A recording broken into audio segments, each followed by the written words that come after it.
Beloved brothers and sisters in Jesus Christ, we live in a world that constantly evolving.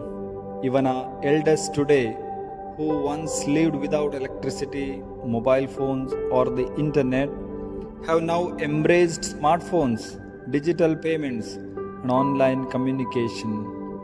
Though it may have been difficult at first, they adapted. Why?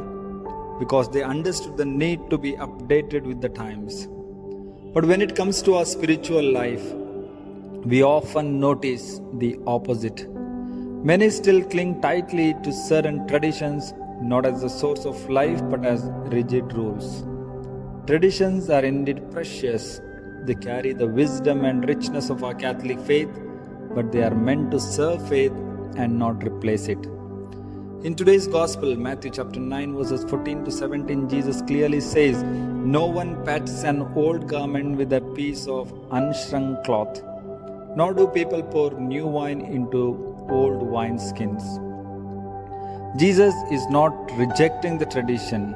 He is reminding us that the newness of life in the Spirit must be welcomed with openness, not resisted by clinging to forms that can no longer hold it.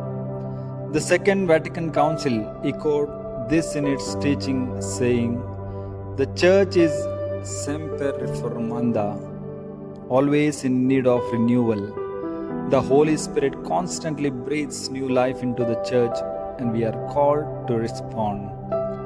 Just as we grow in knowledge and adapt materially, our hearts must also be open spiritually, open to God's ongoing work in the Church, in the liturgy, in our community, and in our own personal life. Let us not become like those old wineskins, dry, brittle, unyielding. Instead, let us become renewed containers, ready to receive the new wine of grace, truth, and transformation.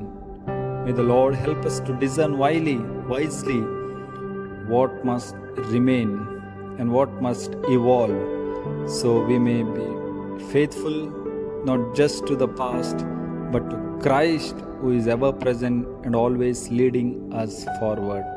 May God bless.